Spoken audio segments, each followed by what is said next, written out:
Ok đó, good.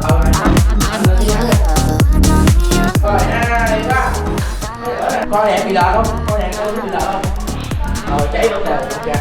Rồi, cùng qua nhau các bạn.